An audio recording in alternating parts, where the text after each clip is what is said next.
Hello friends, Jai Hind to all of you. स्वागत है आप सभी का आपके अपने परिवार एजुकेशन हब पर। तो कल की क्लास जो कल अपना स्पेशल क्लास एक हुई थी उसमें बेरोज़गारी और गरीबी के बारे में अपन ने बात की। इकोनॉमी का एक छोटा सा दो टॉपिक थे, उनको अपन ने क्लियर किया था। अब हिंदी वाली कंटिन्यू करते हैं। आज प्रत्यय का लास्ट दिन है, हालांकि लास्ट तो नहीं, आज सेकंड लास्ट है क्योंकि, लेकिन आज प्रत्यय वैसे एंड कर देंगे अपन। प्रत्यय आज कंप्लीट हो जाएगा और उसके बाद कल हम जो हिंदी रचना प्रबोध है उस बुक से अपन प्रत्यय को एक बार फाइनल टच दे देंगे। पूरा का पूरा प्रत्यय फिर से रिवाइज कर लेंगे, फिर आपका प्रत्यय कंप्लीट हो जाएगा। उसके बाद नेक्स्ट टॉपिक अपन स्टार्ट करेंगे, ठीक है। अगर आपको कोई टॉपिक स्टार्ट करवाना हो तो वो आप बता सकते हो, अगर नहीं करवाना तो मैं मेरे अकॉर्डिंग चल रहा हूँ, वैसे चलता रहूँगा। तो तद्धित प्रत्यय की बात करें, हमने पहले कृत प्रत्यय पूरा पढ़ लिया था, तद्धित प्रत्यय चल रहा था। तद्धित प्रत्यय को अपन ने संबंध बोधक और उन्नतावाचक तक कर लिया था। यानी तद्धित प्रत्यय के अपन ने 4 भेद कर लिए थे। कौन कौन सा? पहला कर्तृवाचक कर लिया था, दूसरा अपत्यवाचक या संतानवाचक या फिर विशिष्ट प्रत्यय कर लिया था, तीसरा संबंध बोधक कर लिया था, और चौथा ऊर्णतावाचक या लघुतावाचक या न्यूनतावाचक भी अपन ने कर लिया था। अब चलते हैं अपन तद्धित प्रत्यय की 5वें भेद की पर। तद्धित प्रत्यय का 5वां भेद देखते हैं अपन। तो 5वां भेद कौन सा है? तद्धित प्रत्यय का 5वां भेद है स्त्री बोधक।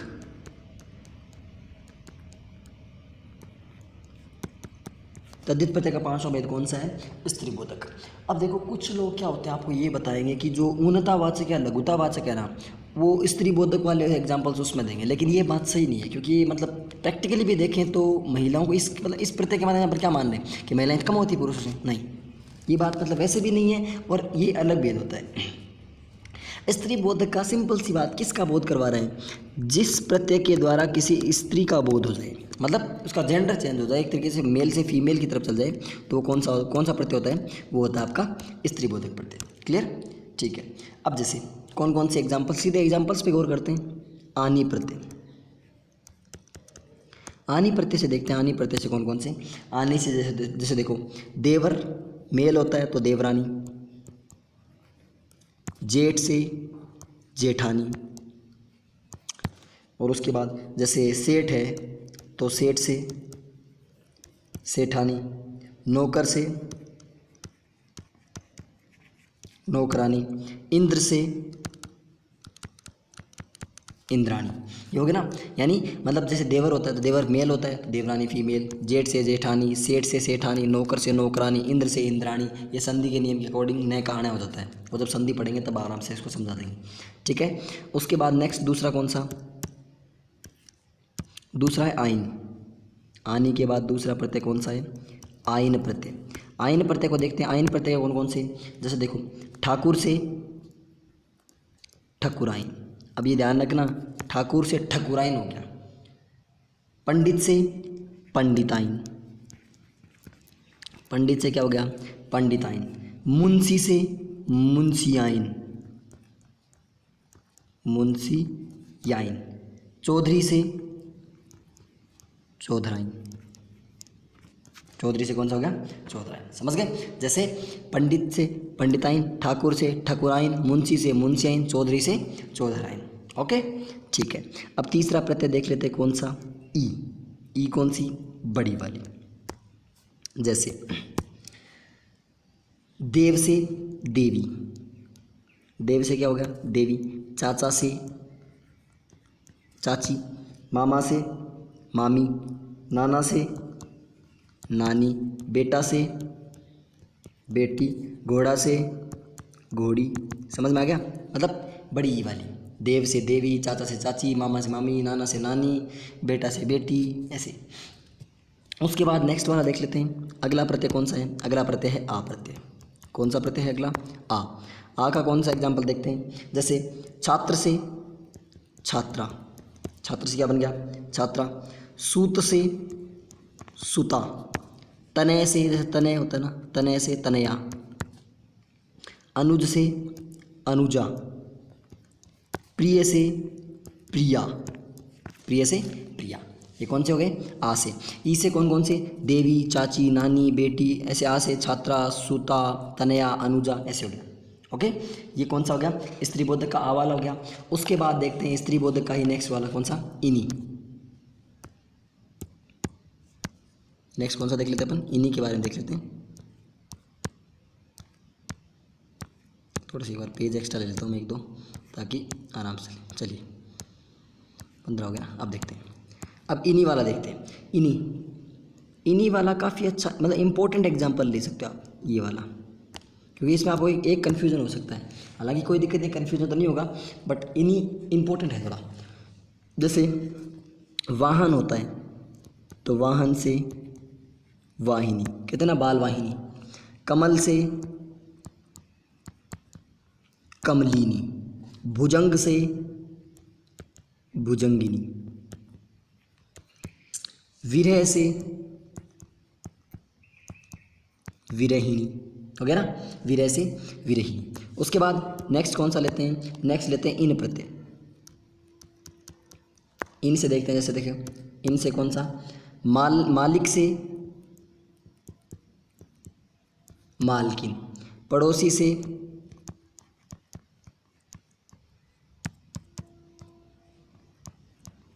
पड़ोसिन, पड़ोसी से कौन सा गया, पड़ोसिन, माली से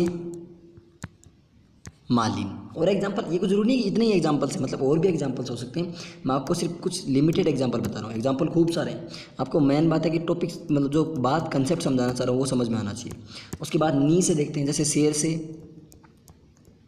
शेरनी, मोर से मोरनी, चोर से चोरनी, पति से पत्नी, नट से नटनी, आ गया ना। अब ऐसे तो मतलब ईया प्रत्यय भी होता है, जैसे बेटा से बिटिया, ईया प्रत्यय के बाद बेटा से बिटिया। इका प्रत्यय भी होता है, बालक से बालिका, तो ये भी अपन लिख सकते हैं। ईया से कौन सा हो गया, बेटा से बिटिया, और इका से कौन सा हो गया, बालक से बालिका। तो ये कौन कौन से देखे अपन ने, ये देखो देखो कौन से, वाहिनी, कमलिनी, भुजंगिनी, विरहिणी, इनमें कौन सा है, इन्हीं प्रत्यय। इन प्रत्यय में मालकिन, पड़ोसिन, मालिन, लुहारिन, ये कौन सा हो गया, इन प्रत्यय में नी वाले में शेरनी, मोरनी, चोरनी, नटनी, पत्नी, ये कौन सा हो गया, ये हो गया आपके नी प्रत्यय। तो ये कौन सा हो गया, स्त्री बोधक। स्त्री बोधक किसका बोध करवाता है, स्त्री जाति का बोध करवाता है। कौन कौन से प्रत्यय देखे अपन देख लिए। अब चलते हैं नेक्स्ट आगे वाले पे, कौन सा, इसके बाद 6 नंबर प्रत्यय देखते हैं, भाववाचक। छठा कौन सा है, भाववाचक तद्धित प्रत्यय। भाववाचक तद्धित प्रत्यय, जिस प्रकार से भाववाचक कृत प्रत्यय किसका बोध करवा रहा था, भाववाचक संज्ञा का बोध करवा रहा था, उसी प्रकार से भाववाचक तद्धित प्रत्यय भी किसका बोध करवाएगा, कौन सी संज्ञा का बोध करवाएगा, भाववाचक संज्ञा का बोध करवाएगा।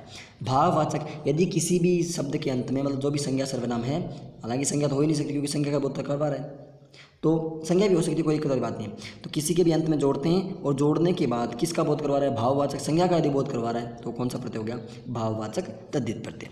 एग्जाम्पल्स पे चलते हैं सीधा, चलिए पहला कौन सा लेते हैं, पहले लेते हैं आपा। आपा से देखते हैं, जैसे बूढ़ापा, बूढ़ा से क्या हो गया, बूढ़ापा। मोटा से क्या हो गया, मोटापा। ये ध्यान रखना, मोटा से क्या होता है, मोटापा होता है, नोट मोटापा, मोटापा नहीं होता है, मोटापा होता है, ठीक है। उसके बाद नेक्स्ट चलते हैं, कौन सा, आस। आस से जैसे निंदास, जैसे नींद होती है, नींद नींद, निंदा, नींद वाला, नींद से निंदास। मीठा से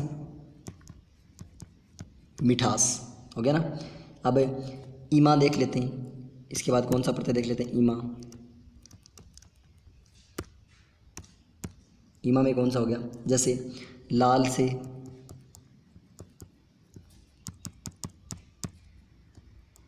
लालिमा, ऐसे ही हरित से हरितिमा। हरित से कौन सा हो गया, हरितिमा। उसके बाद मधुर से मधुरिमा। उसके बाद अरुण से अरुणिमा, पीत से पीतिमा, गुरु से गरिमा। गुरु से कौन सा हो गया, गरिमा। और पूर्ण से कौन सी होगी, पूर्णिमा। पूर्ण से कौन सी होगी, पूर्णिमा। यानी लाल से लालिमा, हरित से हरितिमा, मधुर से मधुरिमा, अरुण से अरुणिमा, पीत से पीतिमा, गुरु से गरिमा, और पूर्ण से पूर्णिमा। ये कौन से हो गए, ईमा वाले हो गए एग्जाम्पल्स। उसके बाद और देख लेते हैं, ता बारे देख लेते हैं। ता, जैसे सुंदर से सुंदरता, मतलब बस एग्जाम्पल्स लिखने से आपको समझ में आ जाना चाहिए। सुंदरता, मित्र से कौन सा हो गया, मित्र से हो गया आपका मित्रता। शत्रु से कौन सा हो गया आपका, शत्रुता। सुंदर से सुंदरता हो गया, मित्र से मित्रता हो गया, शत्रु से शत्रुता हो गया। विवश से आपका विवस्था हो गया, विवश से कौन सा हो गया, विवस्था। अब नेक्स्ट देख लेते हैं अपन पन, जैसे बच्चे से बचपन, बच्चे से बचपन हो गया। लड़के से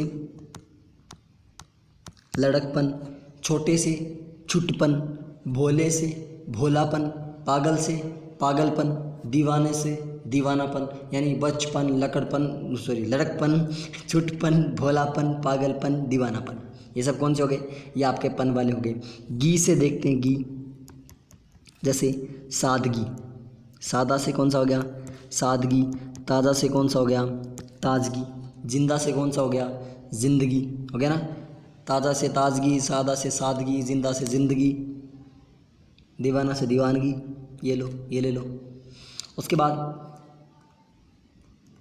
इम, इम से जैसे अंत से अंतिम, अंतिम द फाइनल, है ना, अंत से अंतिम। पश्च से पश्चिम, पश्च से कौन सा हो गया, पश्चिम। अग्र से कौन सा हो गया, अग्रिम, अग्र से कौन सा हो गया, अग्रिम। समझ में आ गया। वैसे तो कोई और भी ले सकते हैं, जैसे आई से, जैसे आई प्रत्यय होता है, आई से बुराई अच्छाई ले सकते हैं अपन। आहट से भी ले सकते हैं, कड़वाहट, घबराहट, ये ले सकते हैं। ई, बड़ी ई से, बड़ी ई से भी ले सकते हैं, जैसे गर्मी, सर्दी। और त्वय प्रत्यय होता है, उससे भी ले सकते हैं, जैसे देवत्व, स्त्रीत्व, ये भी ले सकते हैं। लेकिन ये मतलब इतना कहते हैं एग्जाम्पल्स खूब सारे हैं, एग्जाम्पल्स अपन कितने सारे ले सकते हैं। मेन मुद्दा समझ में आना चाहिए कि जहाँ पर भाववाचक संज्ञा का बोध करवा रहे हैं और वो प्रत्यय तद्धित है, तो कौन सा प्रत्यय हो जाएगा, भाववाचक तद्धित प्रत्यय। क्लियर। आपा से कौन सा देखा, पहले अपन ने आपा देखा, आपा के बाद फिर अपन ने आस देखा, आस के बाद अपन ने ईमा देखा, ईमा के बाद अपन ता, पन, गी और इम देख लिया। तो ये कौन सा हो गया, भाववाचक तद्धित प्रत्यय।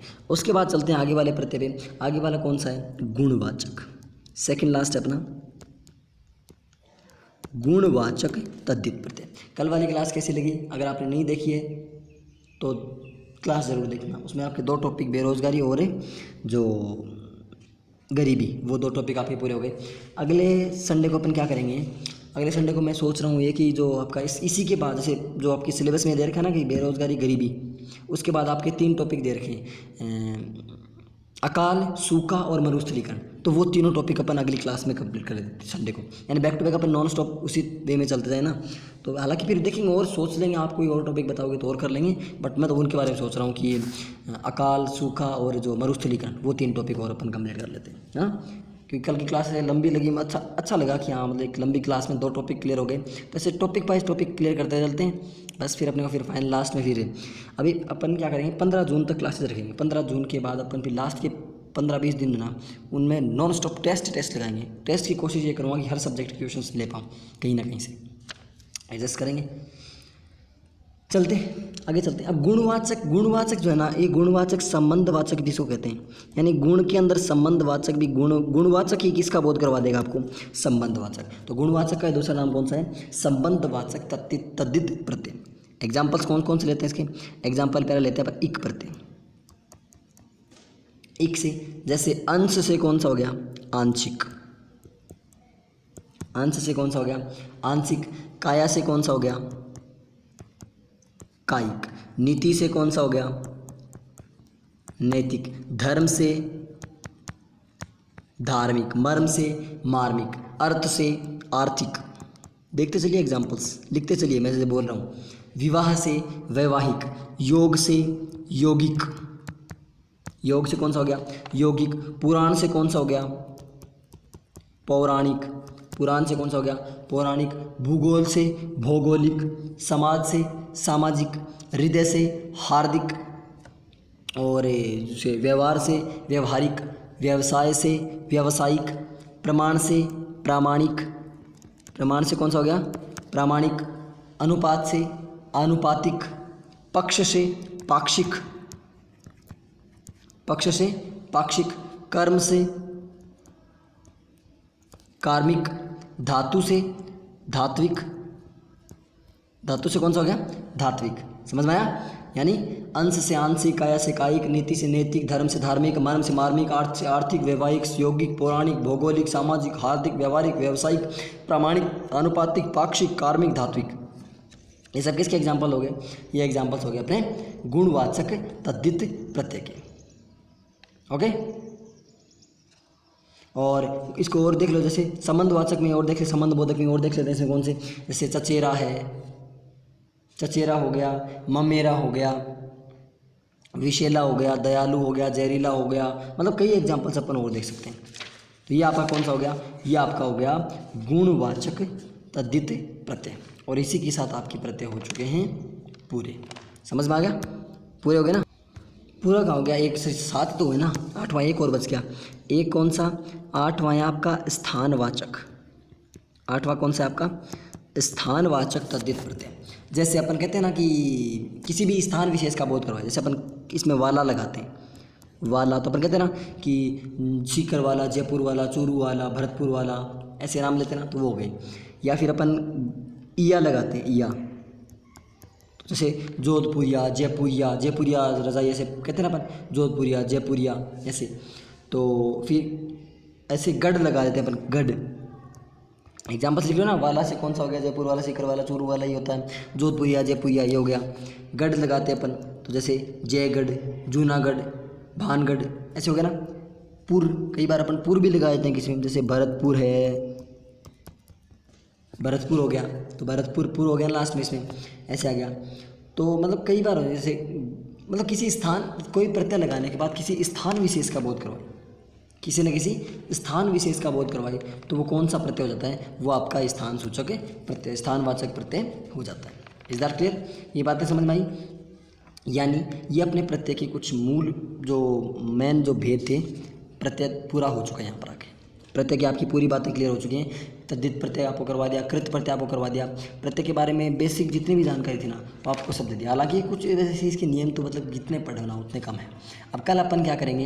कल की क्लास में जो अपनी हिंदी रचनाएं प्रबोध है ना, रचनाएं प्रबोध, जो हिंदी व्याकरण की जो 9वीं से 12वीं तक की RBSC की जो एक बुक आती है हिंदी रचनाएं प्रबोध, उससे अपन प्रत्यय टॉपिक को क्लियरली बिल्कुल क्लियर कर लेंगे।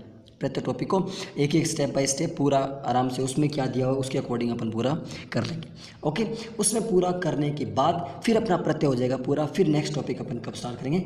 वेडनेसडे से अपन नेक्स्ट टॉपिक स्टार्ट कर देंगे। क्लियर? यहाँ तक बातें समझ में आई? तो आपका प्रत्यय टॉपिक पूरा हो चुका है। प्रत्यय में यदि किसी प्रकार का आपको कोई डाउट आ रहा है तो आप कमेंट सेक्शन में जरूर पूछ सकते हैं कि हाँ भाई ये प्रत्यय में मुझे ये डाउट आया, ये चीज़ आपने नहीं बताई। हो सकता है कुछ चीज़ें मुझसे छूट सकती हैं, हो सकता है कुछ चीज़ें आपने नहीं पढ़ी हो, आपको उनमें डाउट हो सकता है, तो आप बेझिझक होकर पढ़ सकते हैं। यदि मुझसे कुछ छूटा है तो मैं ऑब्वियसली बिल्कुल आपको क्लियर नेक्स्ट क्लास में करवा देंगे। अपने ये वाला काम नहीं है कि हाँ छूट गया, नहीं ये तो होता ही नहीं, ऐसा नहीं होता। जो गलती है वो एक्सेप्ट करने वाली बात है। मैं कोई भगवान तो हूँ नहीं कि मुझे सब कुछ आता है। आज क्या क्या देखा? स्त्री बोधक देखा। सबसे पहले जो स्त्री का बोध करवाता है उसमें अपने प्रत्यय देखे कौन से? ई देखा, फिर आमी, इनी जो सब जो देखे थे। उसके बाद भाववाचक देखा, किसे भाववाचक संज्ञा का बोध करवाता है। उसके बाद गुणवाचक देखा, गुणवाचक या फिर इसको संबंधवाचक भी कहते हैं, संबंध आपस में बताता है। उसके बाद स्थानवाचक देखा, और स्थानवाचक देखने के बाद अपने इसके बारे में कल अपने क्या करना है? कल हिंदी रचना प्रबोध के बारे में अपने को डिस्कशन करना है। ओके, अब सबसे पहली बात तो ये कि हिंदी के अपना प्रत्येक टॉपिक पूरा हो चुका है। उससे पहले वाली क्लास यदि आपने नहीं देखी है तो पहले वाली क्लास जाकर के आप देख सकते हैं। दूसरी बात, कल अपना एक टॉपिक हुआ था कौन सा? बेरोजगारी और गरीबी वाला टॉपिक कंप्लीट हो गया था, वो आप जाके देख सकते हैं। 1.5 घंटे क्लास से आपको वीडियो में इसकी एक पूरी प्लेलिस्ट अलग बनाई हुई है, हिंदी वाली प्लेलिस्ट अलग बनाई हुई है, राजस्थान ज्योग्राफी की प्लेलिस्ट, मतलब सारी प्लेलिस्ट है वो डिस्क्रिप्शन में उनके सबके लिंक मिल जाएंगे आपको, वो आप प्लेलिस्ट में जाके वहाँ से आप वीडियो देख सकते हैं। ओके, उसके बाद रही नेक्स्ट बात, क्या अगले संडे को अपन कौन से टॉपिक लेने वाले हैं मेरे अकॉर्डिंग। हालांकि आप लोग अभी चेंज कर सकते हो, कोई दिक्कत नहीं। आप सैटरडे तक मुझे बता सकते हो कि ये टॉपिक नहीं, इसकी जगह ये टॉपिक पहले करो, तो वो मैं करवाने की कोशिश करूँगा। बाकी मैं तो ये सोच रहा हूँ कि जैसे अभी अपन ने जो बेरोजगारी और गरीबी की ना, इसी के आगे आपके सिलेबस में 3 टॉपिक हो रहे हैं, सूखा, अकाल और मरुस्थलीकरण। तो तीनों टॉपिकों को एक साथ करवा देंगे। छोटे छोटे टॉपिक हैं, 3 टॉपिक, तो एक साथ 5 टॉपिक अपने क्लियर हो जाएंगे 2 संडे में। और 3-4 घंटे में यदि आपके 5 टॉपिक क्लियर हो रहे हैं तो अच्छी बात है ना, आई थिंक। तो अब आपका काम क्या है? आपको यदि वीडियो पसंद है तो आपको वीडियो लाइक करना है, कमेंट जरूर करना है कि आपको क्लास कैसी लगी, वीडियो को अपने दोस्तों के साथ शेयर करना है। चैनल पे यदि आप नए हो तो उसको सब्सक्राइब करना है, अपने दोस्तों से सब्सक्राइब करवाना है। मिलते हैं अगली क्लास में, तब तक के लिए जय हिंद, जय Bharat and thank you for watching.